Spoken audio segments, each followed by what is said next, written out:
Big 12 football, but of course, it's a new season.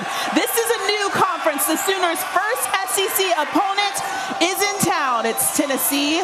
The last time the Vols took down the Sooners was 1939, so it's been a minute. We'll get you ready for that matchup and every single thing that's going on this day in college football. Oh, you hear that? Okay. SEC. They're ready. The Sooners are ready. Can I get a boomer?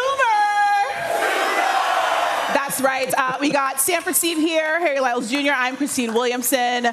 So excited to get you ready for the college football Saturday. But first, Norman, I mean, you guys. Showing out. They're showing out. Great crowd, right?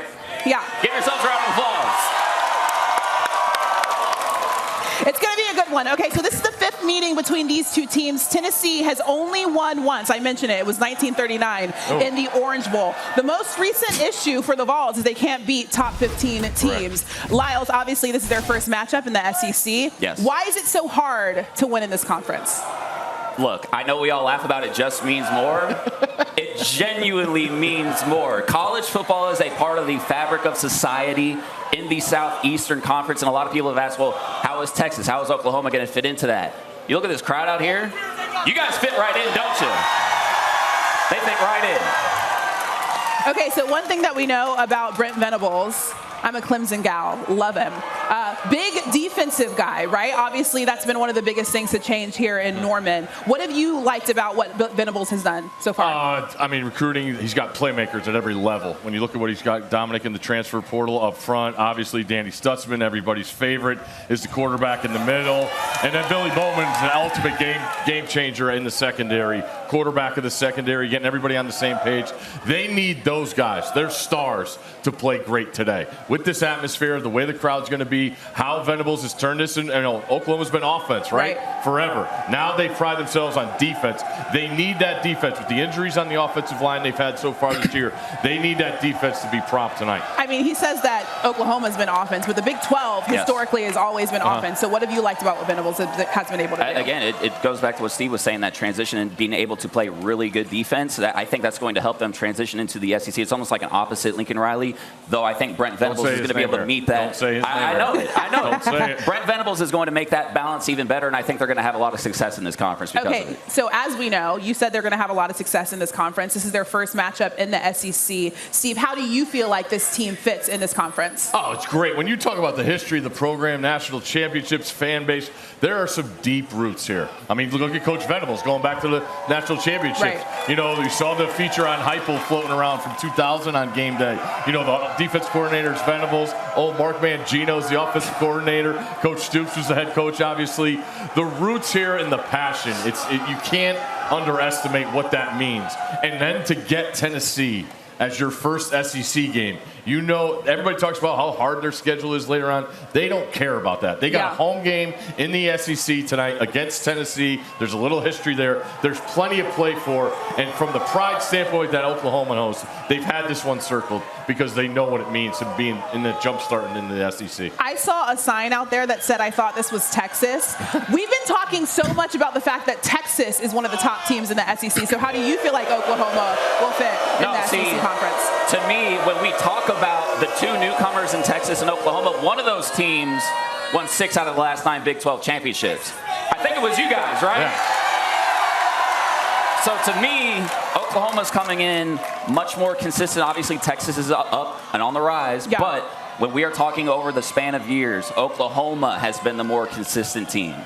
Let's talk about the quarterbacks, because the quarterbacks in this matchup are 49 years old if you add both of their ages together, which is great. It's young. How old are you? Should I ask that question? No. Is that something you can ask? I know you can't ask women 49. that, but but how do you expect the quarterback matchup to play out today? I think with Jackson Arnold, the biggest thing is decision making. He has to be great with his decisions, whether it's a third down, whether it's a second down and something breaks down up front. You know, interceptions, you can't have those. You have to keep this crowd invested, knowing what offense the Tennessee offense brings to the table. So decision-making is big. Third down, using his legs. He's the leading rusher on the team. They didn't want that. It's not by design. but broken plays and then added some quarterback runs last week in the win against Tulane, as you see here. It's on his shoulders. He has to be great with his decision-making. I lied about that age, by the way, but Lyles, you know what I was talking about. So how do you expect this quarterback matchup to play out today? Look, obviously, Nico's the big name in this game. However, yes. You didn't want to say his last name. I'm trying not to put respect on the young man's name, Nico I. Look, listen. He is the more talented quarterback in this game, I think. However. You said you think. You think. 30 seconds time out. You got to let me finish. I think that with this Oklahoma defense that we've been talking about, including this crowd. Exactly. They haven't faced any adversity. Exactly. You cannot walk into a place like this and just think things are going to be sweet. It's not going to happen. They're not going to allow that to happen. No. I like this sign right here. It says, Tennessee ain't worth the hype. Can we see that really fast? That's a really good song. It's a really good sign. Very creative. All right, let's talk about some of the other matchups that are happening and going down in college football this college football Saturday. Oklahoma State, do you guys like them? Okay, just wondering. They're going up against number 12 Utah today. Another team that's making their conference debut is Utah, winners of the final three Pac-12 championship. They're going up against Oklahoma State, as I mentioned. Their style of play worked really well in the Pac-12. Is it going to fit in the Big 12? Well, it all starts with their quarterback, Cam Rising. They have to have Cam Rising to win this game in Stillwater today. When you look at what Utah has done in the portal, they violated the portal and getting receivers. And when you talk to Utah people before the season, there was the idea that they were going to sling it around this year. Cam having the experience and the age that he has, and the playmakers coming in. But this is a tough task. If they don't, I don't see them winning without Cam Rising. Because on the other side, as everybody wants to talk about Ollie Gordon coming into the season, teams have just stacked the box. Yep. He has not gotten able to get off against Arkansas, but that has opened things up in the pass game. Alan Bowman and his experience has been tremendous. He's had really improved in the deep ball accuracy, so they have more balance. It's just we're not seeing the numbers that Ollie Gordon had, which is what I'm going to see against Utah's defense, knowing that they pride themselves. I love this matchup because it is a matchup between two teams that are extremely glad that Oklahoma's not in the conference anymore. One, because if you're Utah, you might be able to take over the Big 12 now. And if you're Oklahoma State, you are the little brother of all little brothers. Are you not? I mean, you guys have played like 110 times and have won 100 of them. So congratulations to them for that. But again, I think the X factor in this game, Cam Rising's health is still a question. Yeah, that's what I was going to say. I mean, if he's healthy, I love this Utah team, which honestly, we've talked about this Utah defense over the last couple of years. They have genuinely been an absolute problem, especially last year. It was just like, holy crap, they can't score 21 points. Yeah. So if Cam Rising is even like 75%, I think Utah's in great shape. It's just been such an X factor with them and an unknown that, again, especially after the way Oklahoma State looked last week, I am not nearly as confident in Utah coming into this one as I was prior. Let's talk about another team that's obviously, as we know, the whole entire college football landscape looks completely different. This is the first week where we really get to see these teams playing in their conference. The first Big Ten game for USC and the first matchup for these two teams since 2007. It's Michigan taking on USC. That was in the Rose Bowl where USC won. It feels a little like these two teams are going in opposite directions. So let's start with USC. Have your expectations changed for this football team at all? Absolutely. For the people that like to wager on the games, before the season, Michigan was an 8.5-point favorite in this game. And now you see Michigan is now a 4-point underdog. When you look at what USC has done, super big win against LSU to jumpstart this Miller Moss era. Now, first true road start for Miller Moss in that USC offense against, you talked about, Michigan team that's going in the opposite direction that we saw them last year. Right. And that's because of the offense. They had to make the quarterback change, but the defense got lit up by Texas, hasn't been able to shut the door against Fresno and Arkansas State. They need that defense to be the foundation of what they're going to do if they're going to pull this off. They have to make USC one-dimensional because with that balance in the run game that we didn't think USC was going to have, if they're a balanced offense going to Ann Arbor, they're going to take care of business easily today. Yeah, 100%. I mean, the thing with this USC team, I was one of the few that was kind of like, hey, man, like the critiques of their defense coming in this year were fair because they were that bad last year. No doubt. I loved the way that they made over this defensive staff. Dan Lynn, obviously, the turnaround that he had with that UCLA team last year, but even with Doug Belk coaching their secondaries, I think he's the best secondaries coach in the country. And the thing, Steve, to me that has stood out the most, I'm I'm not a huge tape grinder, right? Because the schematics, like, that's not necessarily my bag. Yeah. However, I know good open field tackles when I see them, and guys wrapping up. That has been just such an energy change with this USC program that I really think that we're going to see today, to your point, how the way that this opened up earlier in the season, we're going to see the difference in who Michigan really is and who USC really is. I think this one, I don't know if it'll get ugly, but I think USC is going to win it handily. Okay, so let's talk about Michigan again, because obviously Steve mentioned the change at quarterback. What are your expectations? So to me, Steve, tell me if I'm reading this wrong. They decided if we're not going to be able to throw it at all, we're at least going to go with the guy that's got legs. Correct. Like, is that, you feel that? Makes sense. I was going to say, all you got to do is think back to what they did at Penn State last year when they ran the ball 32 straight times. Yeah. You're going to get that game plan from Sherrone Moore. He called the plays in that game. Yep. He was the interim head coach. He's calling the plays now at Michigan. They had no choice. Yeah. Davis Warren, 600 interceptions, was careless with the football. Yep. Now you bring in Orji. They're not going to throw the ball. Now, the run game is going to be very sophisticated because you're going to add the quarterback run into that. Yeah. So can USC mount up for 60 minutes? That's what I want to see. Yeah. You talked about their defensive changes, the improvement. Now you got to line up for 60 minutes and buckle it up and prove that you can stop the run on the road in that kind of environment. That's what I'm excited to see about USC today. It took Michigan 3 games to get their first rushing touchdown. Yeah. Do you think that they need to change it at running back as well? So, Christine, I threw actually a text message from our producer extraordinaire, Chris Colon, in there. He was, I mean, Colon, you basically burned up my phone battery yesterday talking about Michigan, bro, and all the stats. Can you just, I put a snippet of it in there. Can you read that? By the way, guys, in case you don't know this, Cologne, a Michigan man. Okay, so this is the text. Khalil Mullings is averaging a full yard more before contact and a full 2 yards more after contact, and yet snaps are 97 for Edwards and 63 for Mullings. So, yeah, they need to make a change of running back. Like Donovan Edwards, you know when Donovan Edwards needs to play? When, like, the fate of the earth is in the balance. Because when the biggest moments show up, Donovan Edwards shows up. He's like, oh, it's my time to shine. Right? Like, if they're not in those situations, for whatever reason, you know, he plays up to the moment.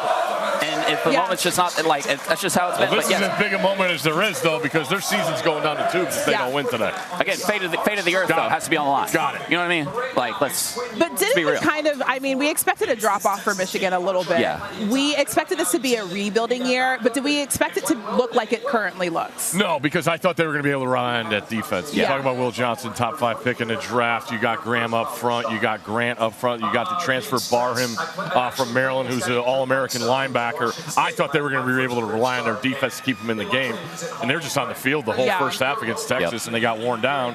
And Texas took advantage of that because they scored touchdowns when they got in the red zone. Last year in Michigan, you couldn't even get to the red zone. Right. You know? So that idea of not being able to rely on your defense, now that does affect your mindset as an offensive play caller, because now you've got to play catch-up, where they were always, hey, we're going to hold them down, we're going to do what we want, keep the ball away from the other team. It's kind of flipped now. We'll see what happens with Orji at quarterback. All right, it'll be a good matchup today, that one between SC and Michigan. Stanford Steve, thank you so much for joining us and hanging out for the top of the show. Love it. You had fun, right? Absolutely. We're a good time. How is this not fun? Yeah, exactly. Have a good time. Come on. Thanks. We'll see you later. All right, time now for Fansville Advantage, presented by Dr. Pepper. This is when we look ahead to next week. Obviously, there's a huge game next weekend. Carson Beck and the Dogs head to Tuscaloosa for a top 5 matchup against Jalen Milroe and the Tide. The first game in this rivalry for Kalen DeBoer, so it's huge. Guess who we have here now? It is the one, the only, and hot pink. I love this for you. Panelist. Oh my gosh, yeah, that's true. Oh my gosh, and your lips match your dress. I love it. Okay, so Jen Lada is here. What did you make of Georgia's game last week against Kentucky? Yeah, Kentucky had a really good game plan, right? The idea was to control the clock, stay on the field as long as possible. I think I saw that a few Georgia defensive linemen were on for 50-plus snaps. So that was a good way to kind of control the tempo of the game. Now, Georgia still didn't allow a touchdown in that one, so obviously it went the way that Georgia wanted. But if you don't think that Kirby Smart was after those guys this week, the tackling by Georgia was unimpressive. I think I saw 15 missed tackles. So there's nothing Kirby Smart likes more than a week to really get after his guys. I imagine those practices were real tough. But look, I'm not worried about Georgia. They're one of those teams that sort of starts slow, warms up. You know they'll be there at the end, and Alabama's going to have their hands full with the Bulldogs. Yeah, for sure. I mean, I feel like we thought that Georgia was just invincible, but we did see that they were human last week. So the way that I sort of view this, because I'm from Atlanta, I grew up watching every single Georgia game because it was what was on television. The thing with this Georgia team that is different under Kirby Smart than previous regimes, they win these games. Like, this is a game before Kirby, they lose that Kentucky game. Last year, it was the South Carolina game. In 2022, it was the Missouri game. And, I mean, those are still good teams. Every game that you play in the SEC is tough. The difference with this Georgia team is they actually sneak those out now. Yeah. Right? Because Kentucky's not a bad football team. No. But They like to run the ball, though, right? They like and so to run if you're the ball. Alabama, Harry, do you see Alabama being like, look, we saw a blueprint for how you can at least threaten Georgia. Yeah. That might be something they try to take advantage of. Absolutely. And look, they're the only team that's been able to get their number. I mean, they got them last year. Right. Right? And I still believe, and this is why I think Florida State was such a snub. If we're doing the 4 best teams, you telling me you watched 13 games of Georgia last year and they weren't one of the 4 best teams? That's true. You know what I mean? So, look, this Alabama team, I know we have the man here now, right, that is responsible for this incredible dynasty, the greatest dynasty that our sport has ever seen. That is still an incredibly talented team with a very talented and intelligent coach. So I think this matchup is going to be intense. Let's talk about their receivers, because obviously Alabama churns them out like crazy. Ryan Williams has been huge for them. What have you seen out of him so far? Oh my gosh. Can we just talk about how this dude is 17 years I know. old? Just got his license. I mean, you know what I mean? Like that, to think about that perspective. That's actually a crazy thing to think about, yeah. And just from an emotional maturity standpoint, right? I have a 15-year-old at home, okay? They ain't that emotionally mature. You know what I mean? So, like, the fact that this kid is out there, not just on the top stage, but playing in the SEC and playing well and producing for them and finding the end zone, like every layer of that, guys, you cannot say enough about. He plays like he's like a 5th year, transferred twice, COVID year. Like, he plays like he is a senior. It's just so impressive. One thing I love about him, absolutely not football related, he lets his 13-year-old sister paint his nails. They're currently green. I love it. Because they matched, I believe, some suit he was wearing last week. Oh, I love that. So, we've seen players that paint their nails. Caleb Williams, very successful. So, obviously, this young man is in for a great career. Okay, so let's talk about how hard it is to play in Tuscaloosa, because we've been there before. Oh, yeah. We saw Texas, Alabama last year. What do you expect out of the crowd and just the atmosphere that they're going to have to face next week? Well, it's a night game. Hey, right. And that makes a world of difference. Like, and it's funny because obviously when we go there for game day, they're used to us being there. They know when they got to conserve their energy. Right. They save it for Bryant Denny. Right. Like that place is just, it's a different atmosphere. Again, we talked about it earlier in the show. In the SEC, like, this is part of the fabric of your life. If you lose a game, it ruins the rest of your weekend and potentially the rest of your year. Yeah. So you're going to see that in the crowd, especially as we renew this rivalry in the regular season, because usually we don't see this until December. That's true. You almost said it just means more again. What do you expect to see? I said it on purpose the first time. He said it already. He almost said it. He said that. Hold the tape back. What are we talking about here? But big matchup, obviously. I just assume they want us to say that. It just means more. It just means more. I'm sure Greg Sankey's all like, yes, counting us. Counting. Exactly. Huge game, obviously. You can't overstate how, and you mentioned it being early in the year. I think there is something about some of these programs where the further along you get in the season, the more you're clicking on all cylinders. Yeah. I'm sure these guys would prefer to see each other later on, closer to the SEC title game and whatnot, but like, this is going to be a test for both of them. And I think that Kalen DeBoer, look, we have the utmost respect for him. We saw what he was able to do at Washington. This is a whole new animal, right? Playing in his first SEC game, there's going to be some nerves there, I think. From the coach, from the players, who are going to be handling that. Thankfully, they're at home, so I feel like that gives them a little bit of an advantage there. But, man, buckle up because it'll be a good one. Yeah, I like that point about the nerves, though, because has there been a more pressure job than following that guy up? No. Insane. I mean, even if you are at home, still, man, that's different. Yeah, so this will be a true test, obviously, for him and that squad. Dr. Pepper is making college dreams come true with the 2024 Dr. Pepper tuition giveaway. Visit drpeppertuition.com to learn how to enter for a chance to compete to win up to $100,000. American? All right, let's check out some of today's Crunch Town players, brought to you by Cheez-It. So today we're going to go with a guy that you guys may or may not have heard of. It is Texas quarterback Arch Manning making his first start tonight against Louisiana Monroe. 4 touchdowns last week. I'm not going to lie, Quinn Ewers looked sick there on the sideline while he was watching this game. But what did we like? He did. He did. Well, he did. He did. What did you like last week from Arch? Look, it's not a shock. But Jen, like the athleticism coming from somebody with the Manning last name on the back of their jersey is just so jarring. It's not the athleticism exclusively, it's the ability to run like that. He was running. Because that's what we always talked about with his uncles, his famous uncles, is that they were a little statuesque, if you will, in the pocket. So the fact that he has that element to his game, I think his dad joked he got it from his mama, which I love it. Score one for the moms out there. But listen, we've been told, guys, there is no quarterback controversy here, right? This is Quinn Ewers' team. He's dealing with an injury right now. What a luxury Texas has to have not only one guy who could be in New York for the Heisman, ceremony later on this year, but another guy up the pipeline. That's what you dream of if you're a fan of college football, if you're a coach of college football, to not have to wonder who that next guy is who can carry the mantle and continue the success. What a great position Texas finds itself in. I feel like that's actually key, what you just said, because when you think about what happened with FSU last year, obviously they lost their quarterback, and then they didn't go to the CFP for that reason because the backup hadn't been proven yet. So when you see what Arch Manning was able to do with Texas, how important is that when you think about the expanded playoff this season? Well, just think about getting live game reps for Arch Manning right now, right? Like the general thought was he's going to have to sit, he's going to have to watch. He's taking mental reps, of course, which are invaluable, but nothing compares to the speed of the game, to being out there on the field, going up against a live defense, right? So he can already put that on his resume, and it gives him confidence for when he does finally take over the job officially. Been there, done that. Look how well I did. Okay, so this is the one thing that a lot of people were saying last week. Obviously, Arch played amazing. It was great to watch. But they were playing UTSA. Which is fair. However, I will say, Jen, you've been doing this longer than I have, but in my 4 years of sort of doing these team meetings before games and things like that, the one common thread when it comes to improving as a player is you absolutely, even for UGA, you cannot, like game reps means so much more than practice reps. You can't mimic the speed, the intensity in practice. Can't mimic that, the energy, everything that comes along with that. So it was UTSA. It's going to be Louisiana Monroe today. Sure, not the greatest competition, but I will say this too. Even for somebody like Arch Manning and Jen, you probably remember this too. Like we heard a lot last year about how people were trying to make it like, hey, is there going to be a quarterback competition, this, that, and the third. A lot of people that I heard from said, hey man, Arch is not nearly ready enough for this, not for this level of play.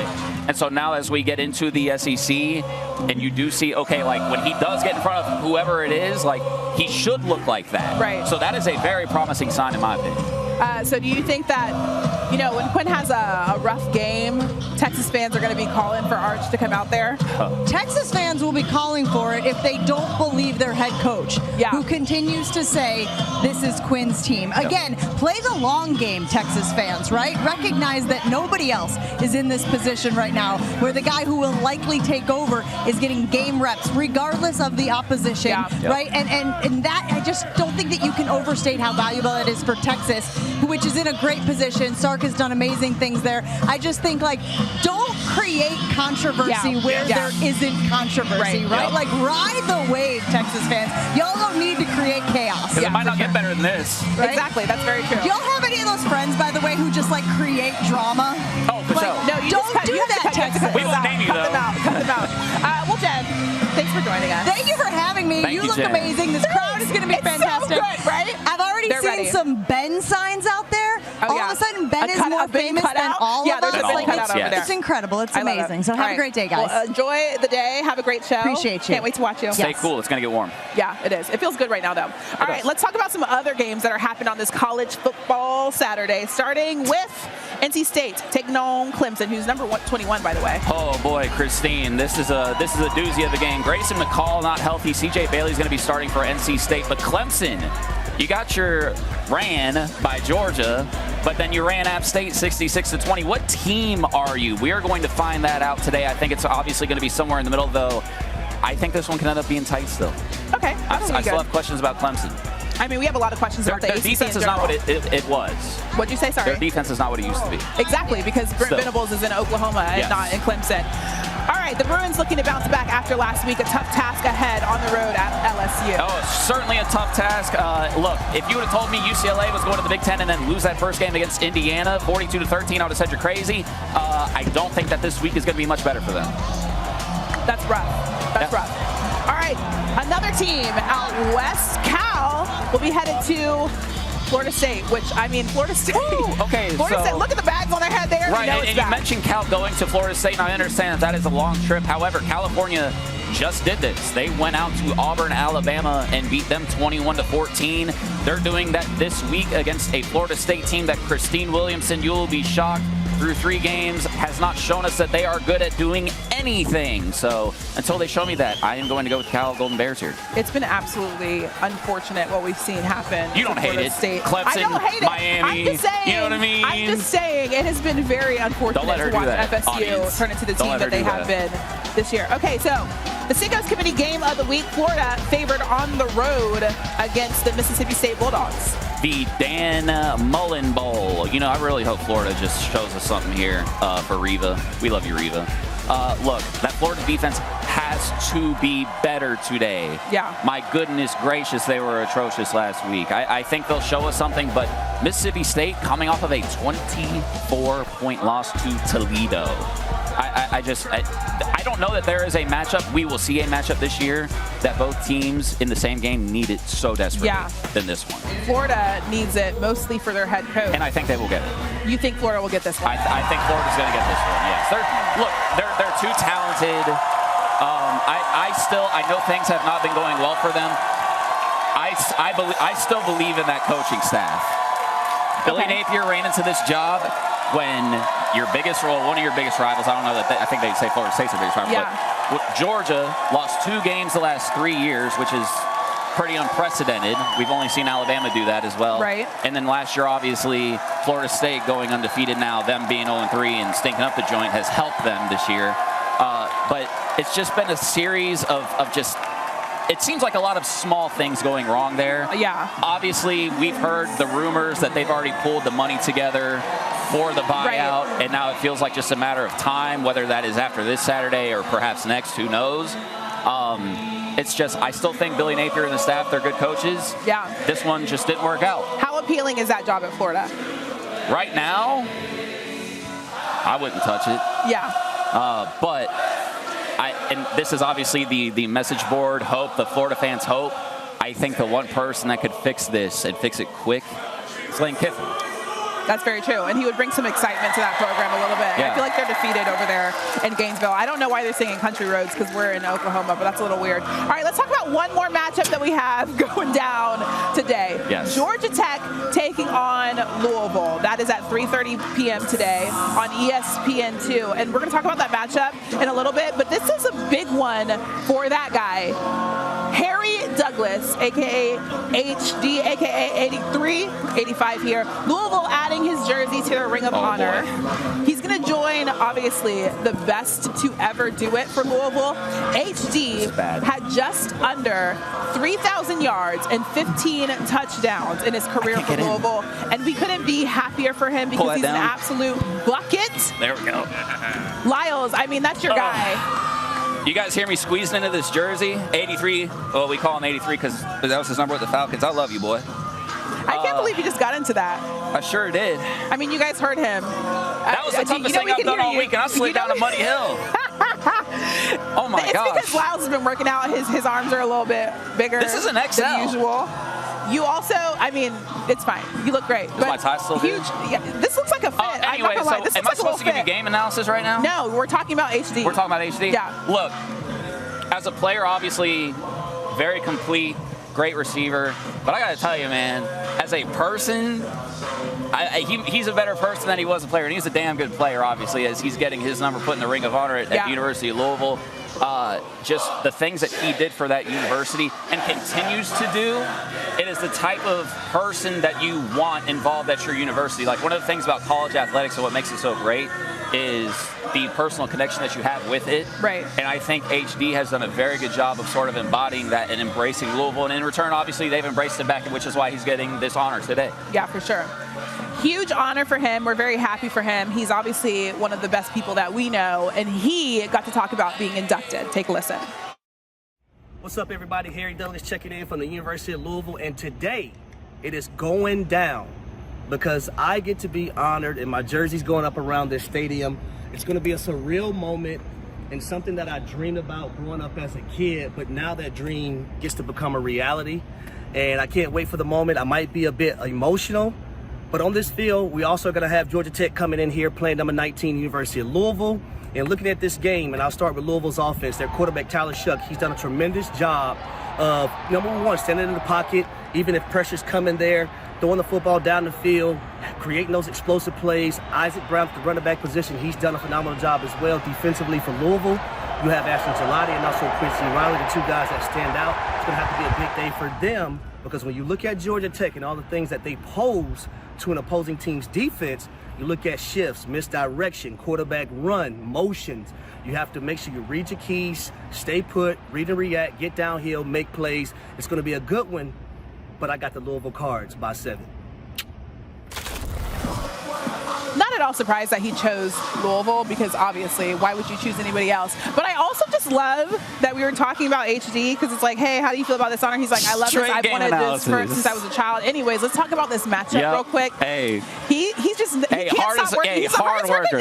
The hardest, probably one of the hardest people, 100%. working people in this industry for sure. But it'll be great to see him get inducted, and obviously, hopefully, his Cards get to pull off a win for him. By the way, this weekend they're doing a little thing called Hike and Spike. There's also a very important volleyball game tomorrow. Louisville taking on Nebraska. I'll be on the sideline for that one. Just a quick little plug. Okay, let's talk about this matchup. Oklahoma taking on Tennessee. Oklahoma wins this one if... Oh my gosh, if they can keep up with Tennessee's offense. And that's a big ask, you know. Again, look, I think that this crowd that you're hearing right now is going to have to help them stay in this game. But Chase and Nico, Malieva. I heard it 5 different ways this morning. I really want to make sure I get it right. But if they're able to keep pace, I think that is going to be the key for them because I do think that their defense hopefully will be able to do enough in order to make this stay a game. Yeah. Because it could get ugly. It could get ugly quick. It's just a funny time that we're talking about Oklahoma's defense rather than their offense. I mean, that's what we expected, obviously. But it's just when Venables got here. But it's just very interesting the change that's happened in 3 years. Now Tennessee wins this football game if. Oh my gosh! If they could get stops on defense, and it might just be one, because Tennessee, you are. I mean, like, I'm joking, but I'm also kind of not joking. Like, if you can just get a stop. Yeah.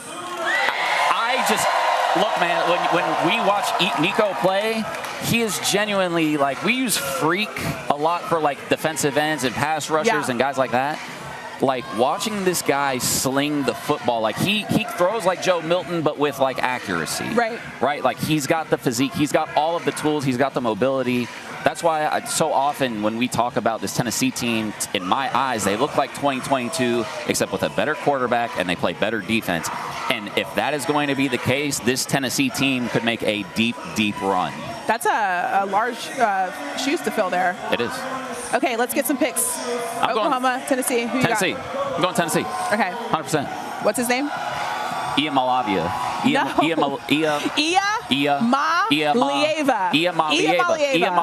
Nico Malieva. Yeah, you got high hopes for him. I am also going with Tennessee. You're going with Tennessee? Or Oklahoma. You know, I used to be an Oklahoma fan, and obviously Brent Venables, that's my guy. How did you used to be an Oklahoma fan?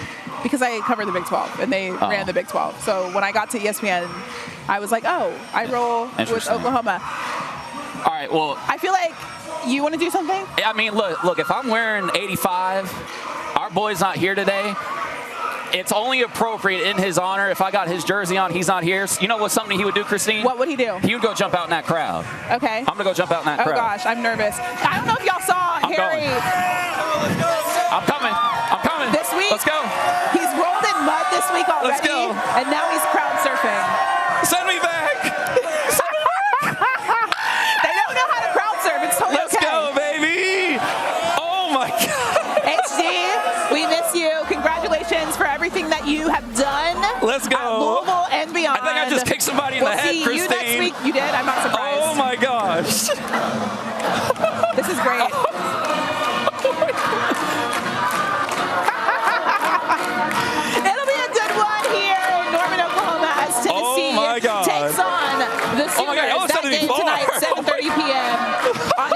see